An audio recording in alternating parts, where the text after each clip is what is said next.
leave. Exactly.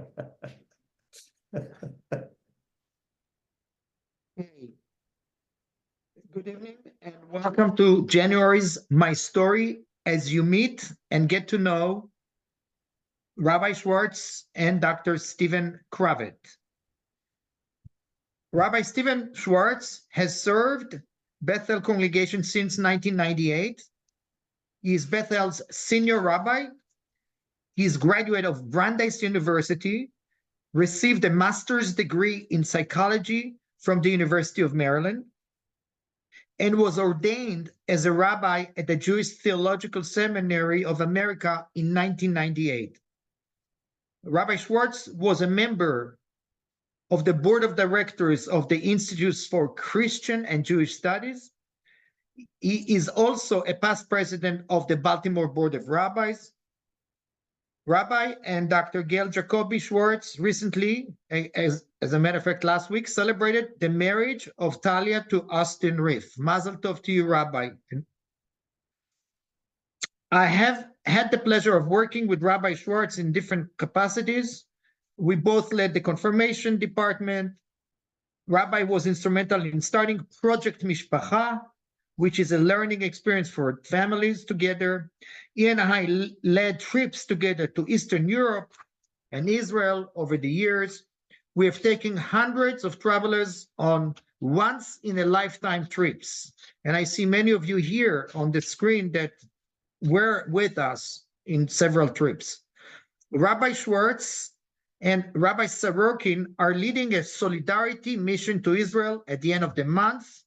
We wish them all a safe journey. Stephen Kravet, Dr. Stephen Kravet. Dr. Kravet is president of Johns Hopkins Community Physicians, the largest academically oriented community-based multi-specialty group in Maryland. He is the L. Douglas Lee and Barbara Levinson Lee Professor of Clinical Practice at Johns Hopkins University in the Division of General Internal Medicine. He also serves as a Chief Ambulatory Quality Officer at Johns Hopkins. He has been practicing medicine at Hopkins for over 30 years. He also continues to lead and teach and study about health system improvement, organizational execution, healthcare resource utilization, and innovating healthcare delivery models. Stephen, his wife Melissa, grew up in Middlesex County, New Jersey. He received a BS degree from Rutgers College of Pharmacy, New Brunswick, New Jersey. He received his MD from Robert Wood Johnson Medical School in Piscataway, New Jersey. He completed a residency and chief residency in general internal medicine at Johns Hopkins Bayview Medical Center. He received his MBA from the Johns Hopkins University. He and Melissa are empty nesters from a human perspective and live in Owings Mills with their dog and currently their daughter's dog. Their son Ethan, daughter Emily, and her Naomi, and her wife Naomi live out of state, but thankfully all in the same time zone. So we are ready now to start our conversation with Rabbi Schwartz and Dr. Kravet, the rabbi and the doctor. Sounds like a Let joke. me ask you, our first question, gentlemen, is, can you share with us your first interaction as neighbors? Well, I think Steve will tell that story. My first interaction with the Kravet family was actually, I think it was with Melissa. Yeah, it was right? with Melissa. Yeah, why don't you tell that? Well, I've told the story a couple times, but it's a great story. So we lived in this house next door for right behind us for about a year or two before Steve and Becky and the family moved in. But the house had been for rent and it had a couple of different tenants. And at one point, we were eagerly awaiting to see who the next tenant was going to be. And we had heard somehow, maybe through the realtors, that a rabbi was moving in next door.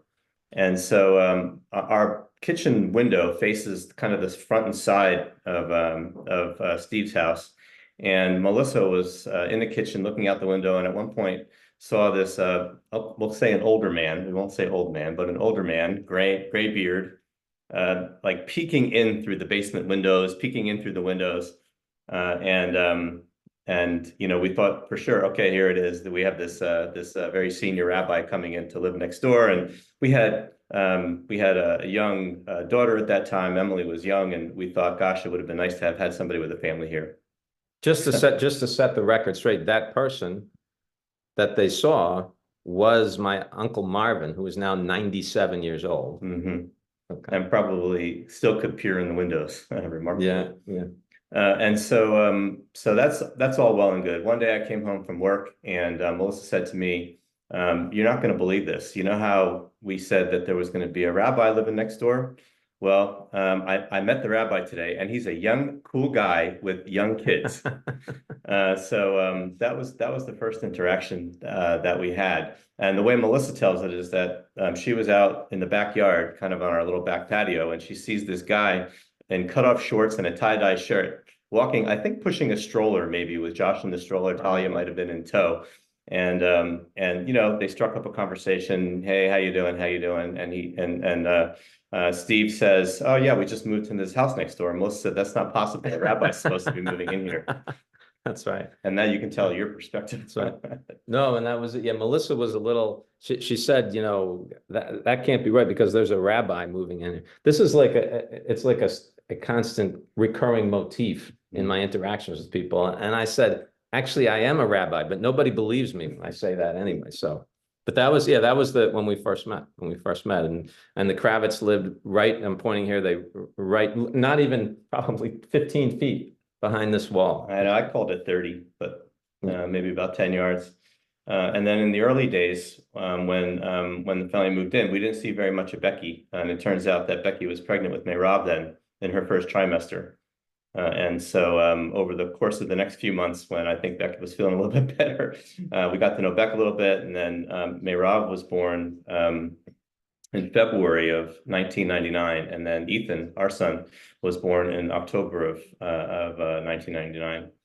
So the kids have all been very, very close in age, and we'll talk more about that in a little bit. Dr. Kravet, were you a member of Bethel before Rabbi Schwartz became a rabbi at Bethel?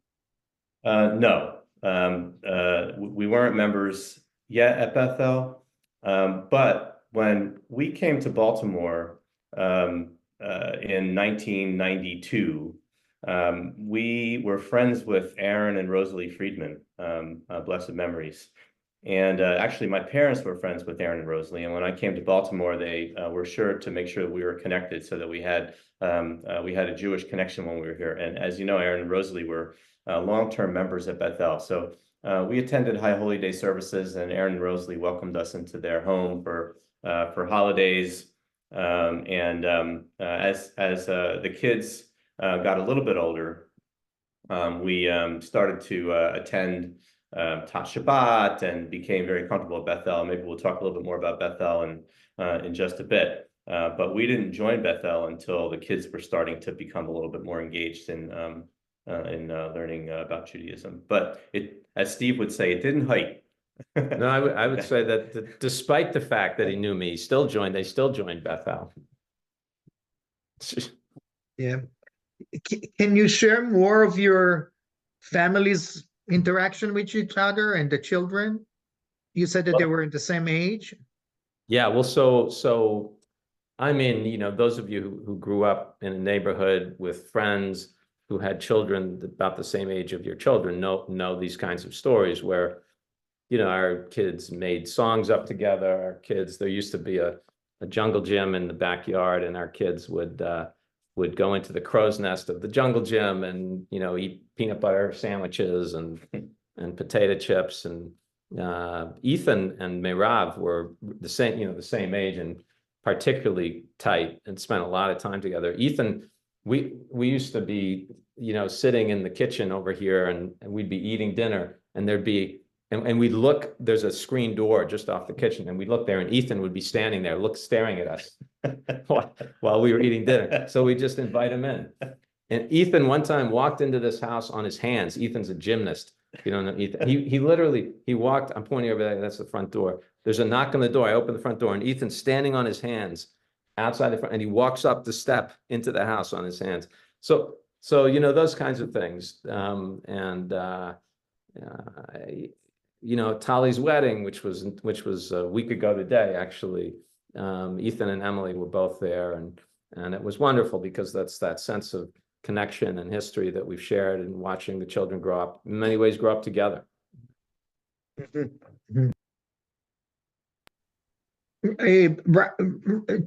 Rabbi Schwartz and Dr. Kravet, can you share with us, where did you guys grow up?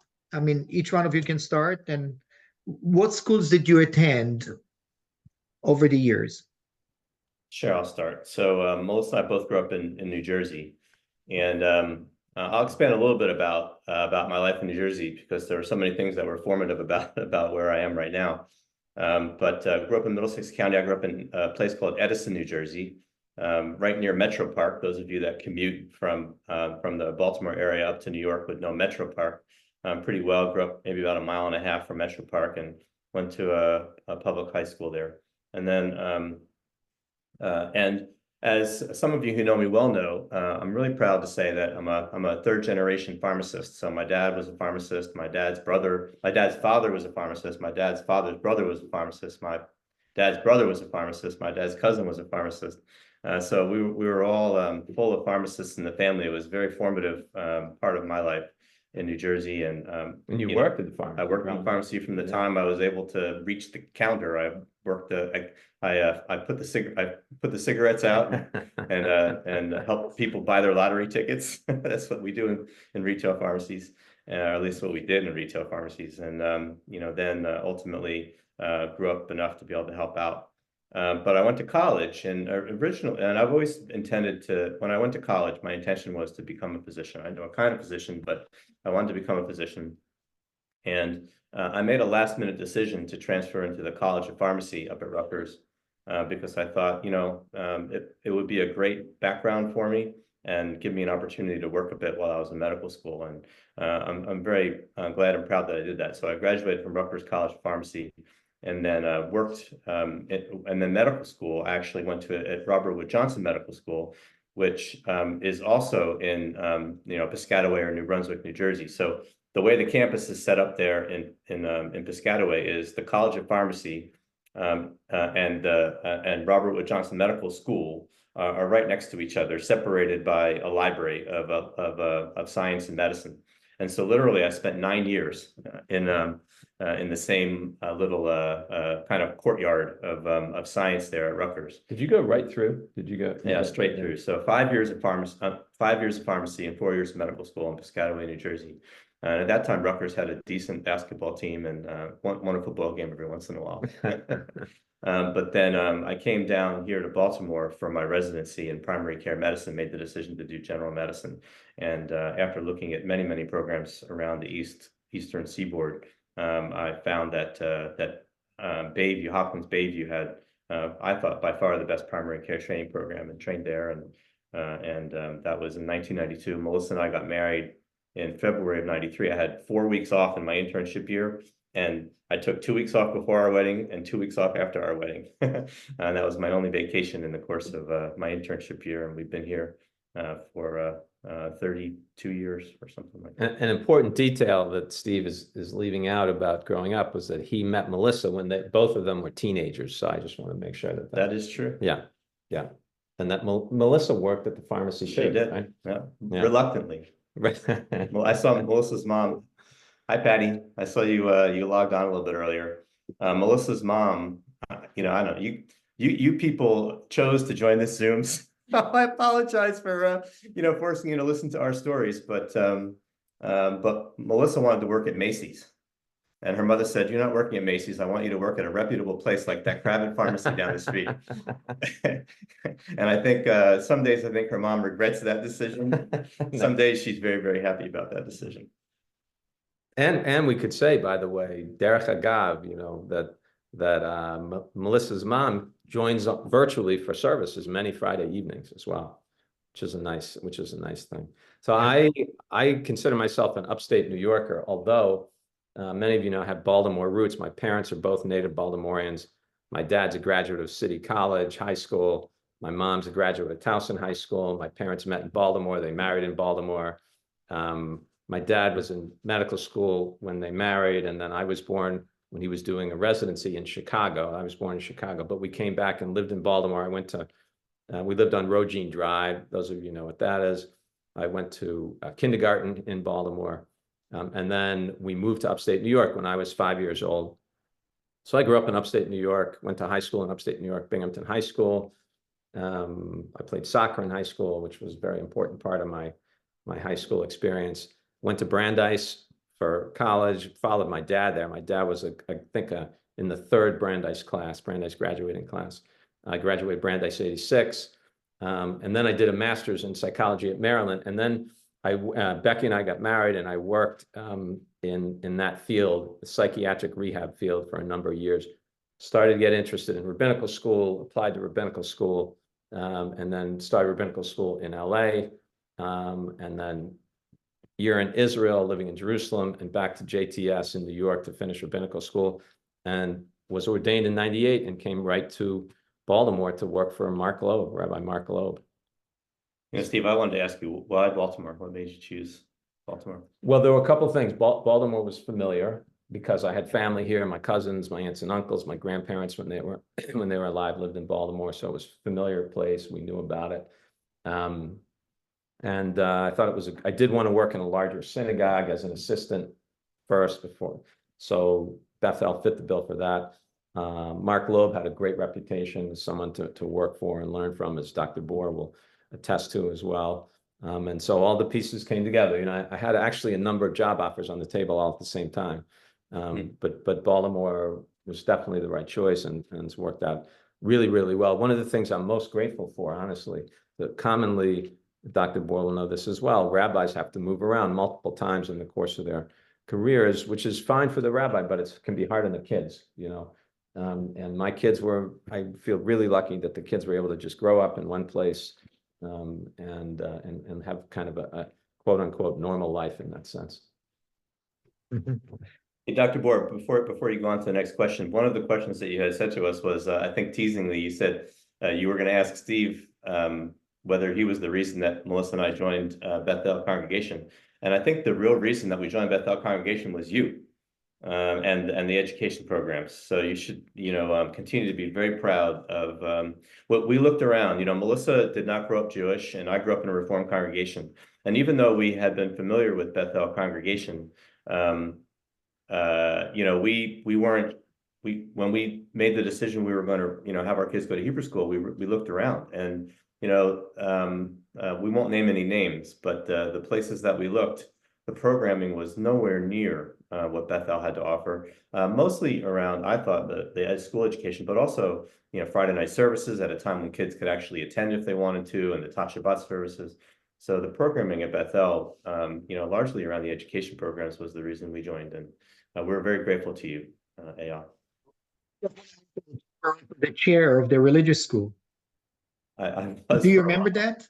Of course I remember that. Also, I do remember the retreats that Rabbi Schwartz and you in Ocean City. Yeah, we had a whole families gathering together.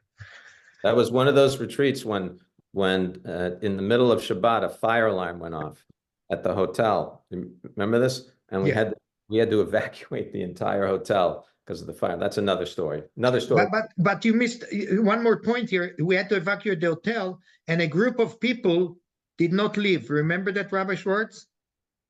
There was a conference that weekend for the deaf people. Unfortunately, they didn't know about that, and they stayed. Correct. They didn't hear the alarm. That's right. We told them to leave the hotel. Yes, that's correct.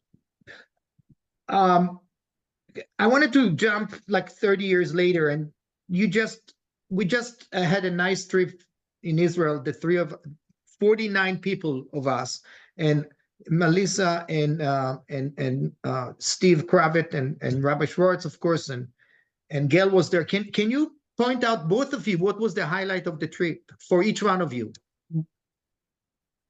Well, I mean, for me, there were a number of things that come to my mind as you ask me that question. So, there's always the highlight of something that you see or experience that has to do with the trip itself. So that might be, an experience you have, for example, at Yad Vashem or at Masada or whatever it might be that really strikes you.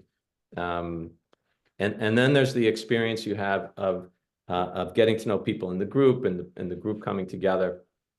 So one of the things that was so memorable to me was just the group itself. It was a wonderful, wonderful group. And also it was the first time Gail was meeting people from Bethel, and people were so welcoming, so nice, so warm. It was a great experience, not only for Gail, but for the two of us to have together within the Bethel community. It was very, very special to both of us. So, and we both feel grateful for that, I think. And then Eyal, as you know, when we take those groups, we've seen it before, but to see it through the eyes of people who haven't seen it before is very, very powerful. And every day there's something that you hear or you see someone else see, if that makes sense. And it reminds you of how striking it actually is. It reminds you of how striking it actually is. So it's almost every day that you have something that really stays with you. Yeah. Yeah, for us, we're very grateful we had the opportunity. Al, you might remember that you had promised the Havara that we were going to go to Israel as part of the Havara experience, which never happened. But that's okay. We were thrilled to have the opportunity to get to Israel, and gosh, considering everything that's going on now, we just feel so blessed that we were able to see it in its beautiful glory. And I think as Roy Ziegelstein and Carrie Stewart talked about last month, the people, our group together, some friends we've had for a long time, and then people who became our friends very, very quickly and will be having shared this common bond. And I'm sure that's the same for every trip that happens. It's being able to bond around something as beautiful and deep as Israel is really, there's nothing that compares to that. And so I was bar mitzvahed on Masada when I was 12 years old, just before I turned 13. And actually it was an interesting experience.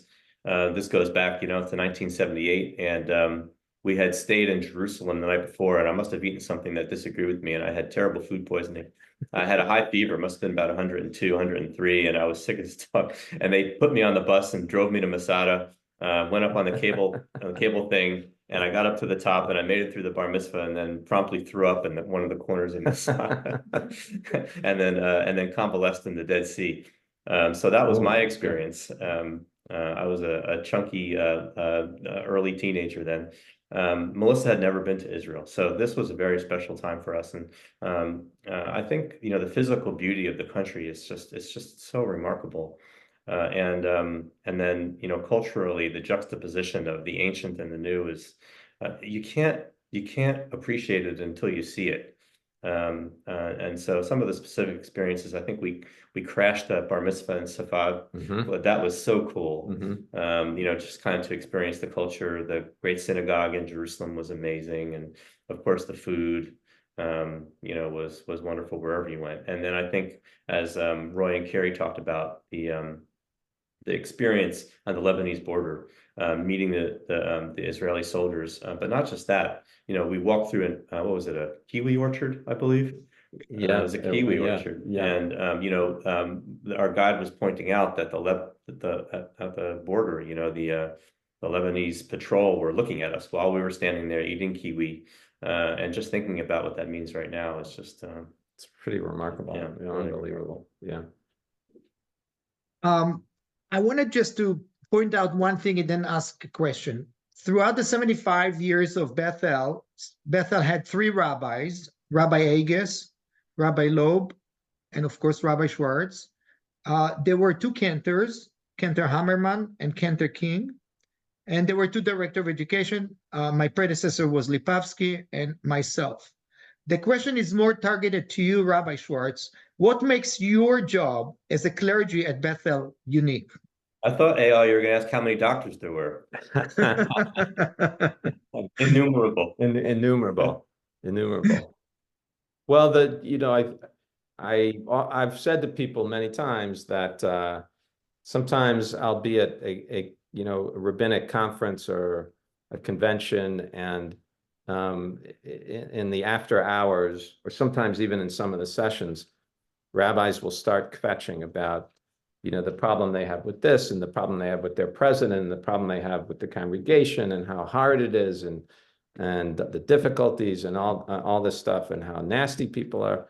And I've had that experience many times over the years. And people who work in synagogue life know that that can be the case sometimes, but not at Bethel, even in the smallest way. And I feel so lucky to have had the opportunity to serve a congregation like Bethel, where we have the quality of lay leadership.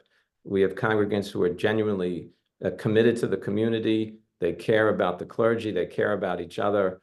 And it's just been an incredible experience from that respect, and many other respects as well. But without that, if you don't have that, everything else is hard. But because we have that sense of community, that sense of caring, and just the way people are just genuinely nice to each other and kind to each other, then everything else is doable. Yeah. Dr. Kravet, you alluded to that before, but maybe you can also share your thoughts. Oh, sure. I think it's from our experience, looking in, the clergy are second to none. It's just an amazing group of people, as everybody on this call and who's listening knows. But the presidents and the officers, that I've had interaction with over the years, to volunteer time with the degree of passion and skill. Eddie Mishner during COVID, what an incredible time to be experiencing amazing leadership, and to see the congregation continue to grow, evolve. It's really remarkable. And then the other thing I wanted to point out about our special experiences was the Havarah experience I alluded to before, teasing you, Eyal, about that. But it was really, I think, it changed our lives in many ways. I think, first of all, for our kids, they found their community through the Havarah. We went through a few different rabbi leaders, but once we found the right combination, especially for the older teenage girls, it was life altering for them. They found themselves. They found Judaism. They found themselves through Judaism, and then we have lifelong friends that we continue to all interact. Because of the Havarah. And I think that there are, many synagogues around the country, big, small, but it takes forward thinking and really commitment to stick to things that are hard to do, to really see it through. And again, we're so grateful for the efforts that Bethel has made to make it a special place. That was an amazing group. Yeah. Yeah. And Eyal, if I can say one more thing about that, Steve in some ways would say that I'm going to put words in his mouth. If you're going to be a rabbi, there's no better place to be a rabbi than at Bethel congregation. And I felt the same way about being a doctor at Johns Hopkins. It's a special place. The culture is special. Every organization has their challenges. The bigger they are, the more bureaucratic, sometimes more challenging, more rule-based. But for me, one of your questions was where you're going to be.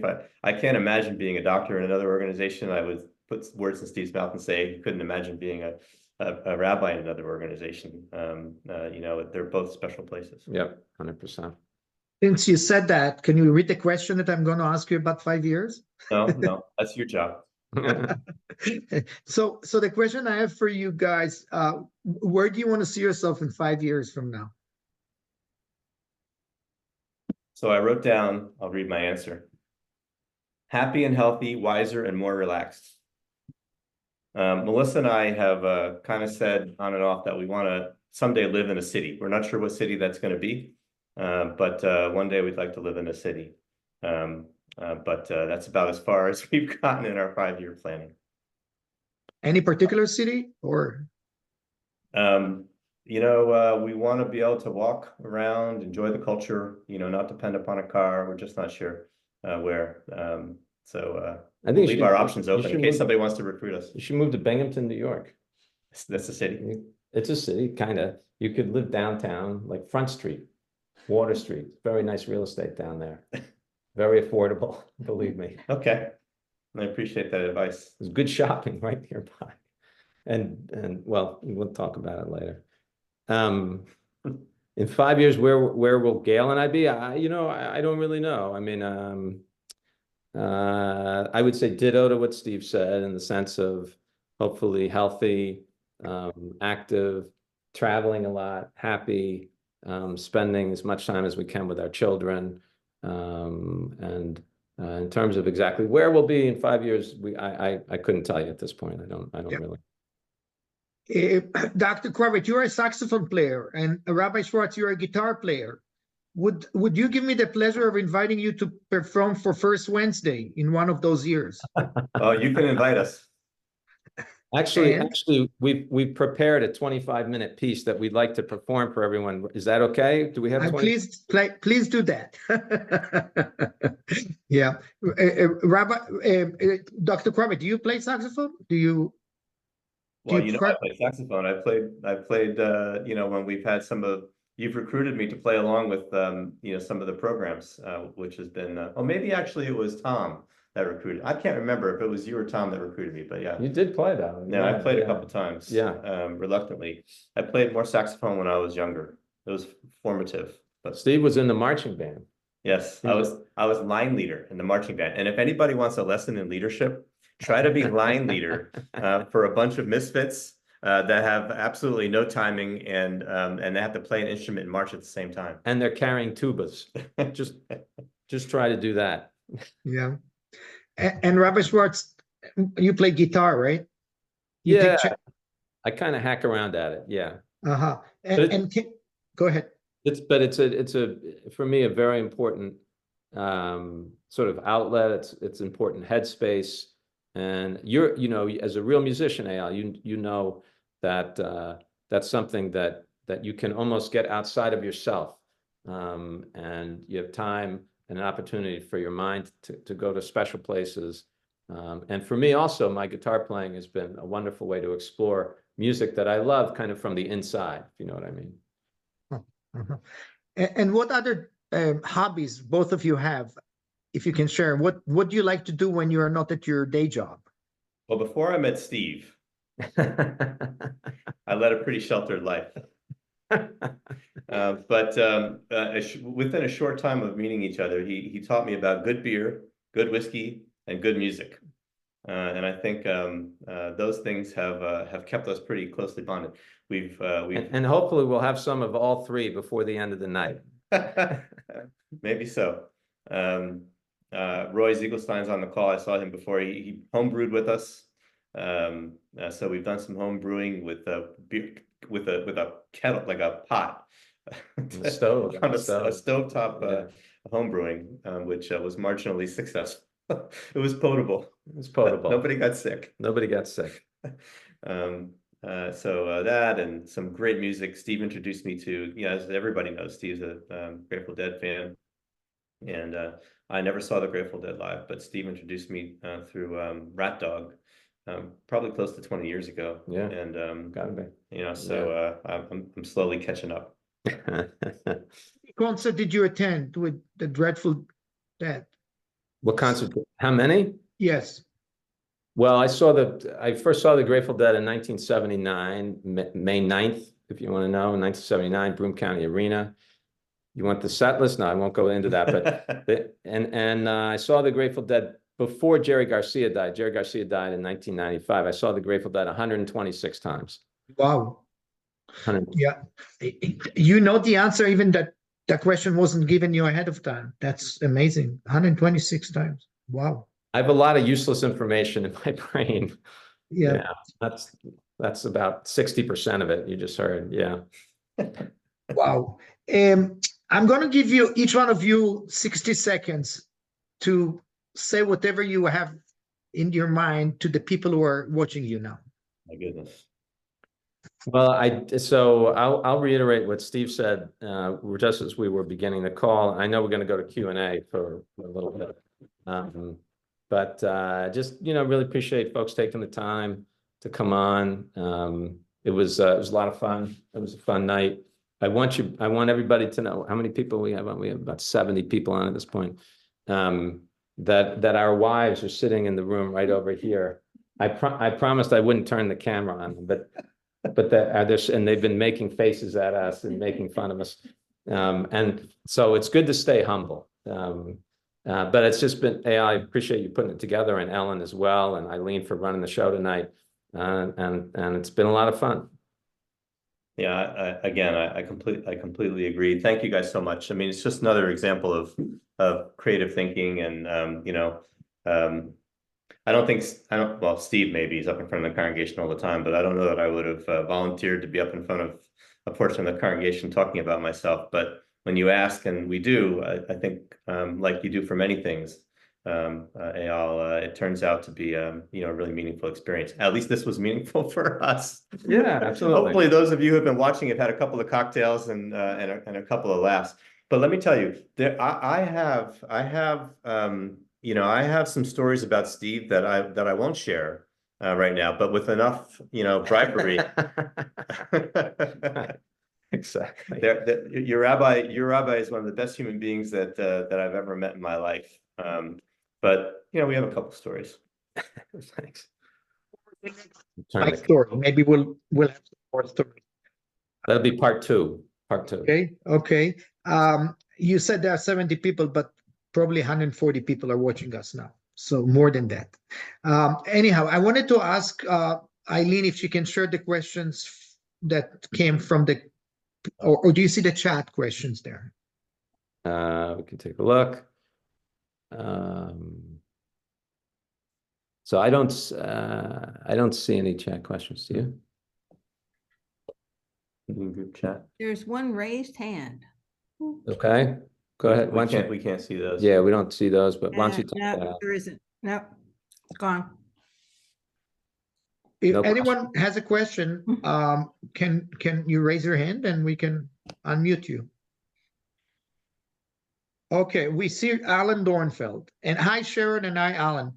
Can you unmute Alan Dornfeld, please? Hang on. the chat's not working.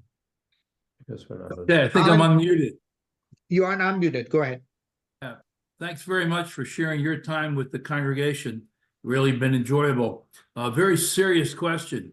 Dr. Steve, I see you're wearing purple, and Rabbi Schwartz, you're not quite dressed in support of the Miami Dolphins. So if it comes down to the AFC Championship game, I assume Dr. Steve will root for the Ravens and Rabbi Steve will root for Miami. Will you guys watch the game together? That's an interesting question. Very, very possibly. That's a distinct possibility. The only thing is, Alan, I can guarantee you, you can call your bookie right now and tell him that there's no way the Dolphins are going to the AFC Championship game. It's not going to happen.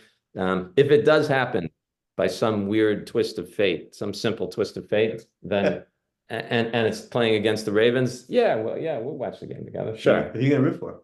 I root for the Dolphins. Okay. The Dolphins.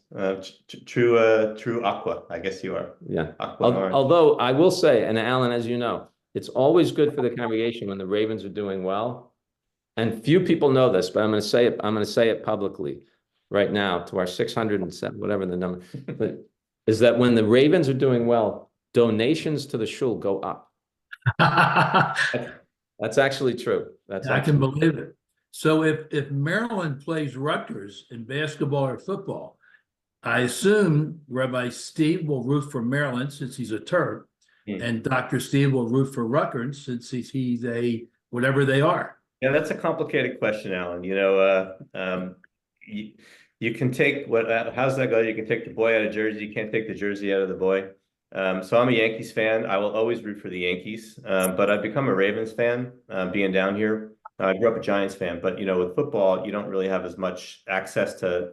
It's all very local. But I'm a Terps fan. Good. Hopefully, except in the last game of the year when the Terps. Terps beat Rutgers, right? Last game of the year. Yep. Thanks, guys. All right. So I see there are a couple chat questions. Should we tackle those, Eileen? Yes. So Sandy Benny just wants to know what's my interest in Miami. It's a relative. So I grew up in upstate New York, and I root for the Mets in baseball. I root for the Knicks in basketball. The Dolphins I came to honestly because, as I told you before, my dad is a native Baltimorean. Like people of his generation, he was a major Colts fan, major Orioles fan, and loved the Colts of Unitas and Mackey, and of course the coach, Don Shula. And so Shula leaves Baltimore, goes to Miami to coach the Dolphins. And my dad gets interested in watching the Dolphins because now Shula's coaching the Dolphins. And I'm in my formative years in terms of becoming a football fan. And the Dolphins go to 3 straight Super Bowls. They lose to the Cowboys, and then they beat the Redskins in the undefeated season. And then they beat the Vikings the next year, back-to-back titles. And I'm hooked. I'm a Dolphins fan from that point. Unfortunately, since then, the Dolphins have not won a Super Bowl. So it's been a little bit of a rough ride, but that's how I became a Dolphins fan. And then Jerry Janofsky asked about favorite Grateful Dead song. You want to tackle that one?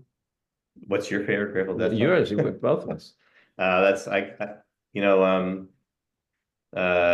hard question. That's a hard question to answer. Jerry, my dad passed away in February, and Tom King at one point, I remember him talking about how he and Shazi wake up every morning and they're like humming a song, and they compare what song they're humming. And I always thought that was kind of a funny thing. But then the more I started listening to the Grateful Dead, the more I would be, kind of humming a song when I woke up in the morning.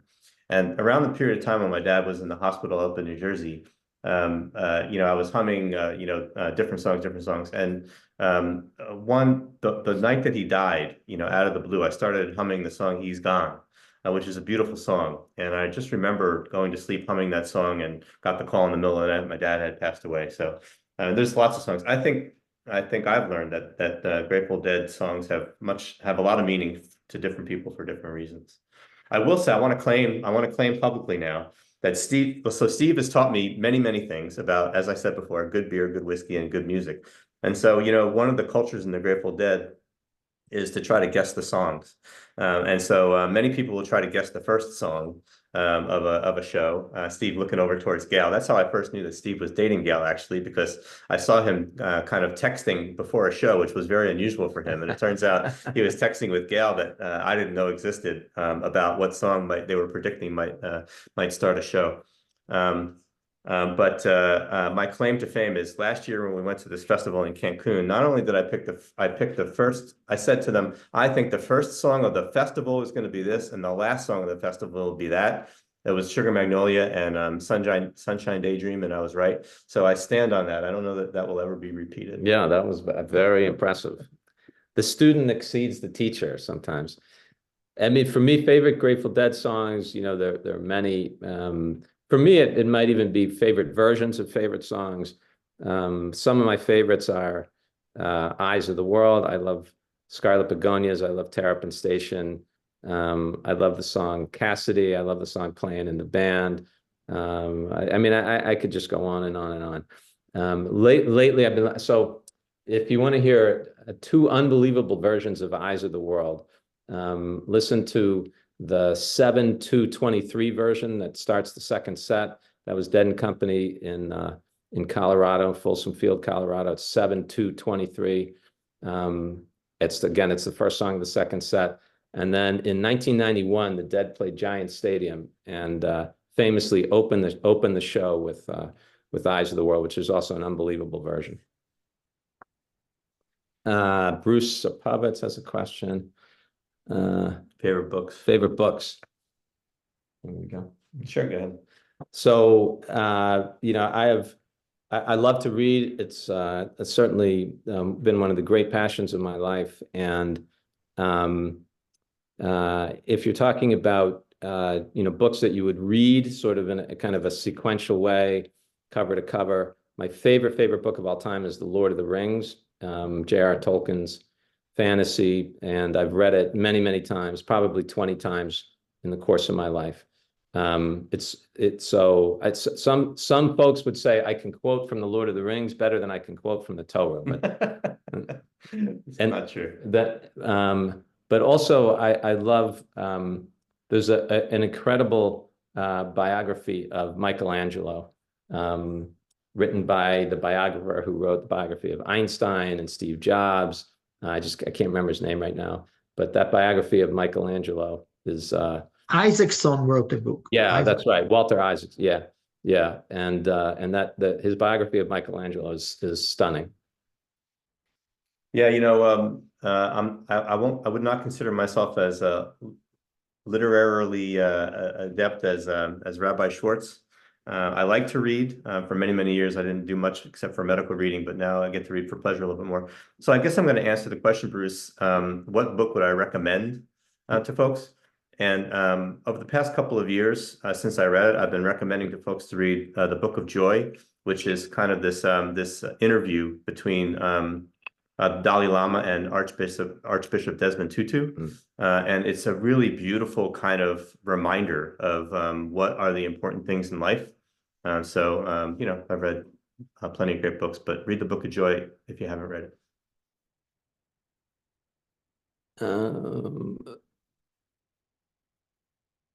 I do also love Shakespeare. That's true, Gail. That's true. Yeah. So we have some Bruce book recommendations coming in. Okay. Are there more questions, or we are okay? I see someone else is okay. So Rabbi Schwartz and Dr. Kravet, I want to thank you for this wonderful opportunity to get to know you better. We appreciate your participation in our evening tonight, My Story event. Ladies and gentlemen, a couple of informational news I have for you. One of them is to be sure to join us for My Story on Sunday, February 11th, when we get to talk to lawyer, historian, and author Frederick Leiner. Then Dr. Jordan Stewart will discuss preventing and treating common foot problems as part of our collaboration with Johns Hopkins Academy on Thursday, January 18 at 7 p.m. And the third thing is the Deputy Attaché Lieutenant Colonel Haggai Wolf from the Israeli Embassy will join us for a discussion about the war in Israel. It will be on Tuesday, January 23rd at 7 p.m. in the Office Auditorium. You don't have to register for that. And if you're interested in Parsha, next Saturday, it's Parshat Va'era, and you can join me in my class at 9 o'clock in the morning. I want to thank Ellen Marks and Eileen Rosenberg, and again to Rabbi Schwartz and Dr. Kravet for a wonderful event tonight. Ladies and gentlemen, thank you so much. Have a good evening. Thank you. Have a good evening. Thank you.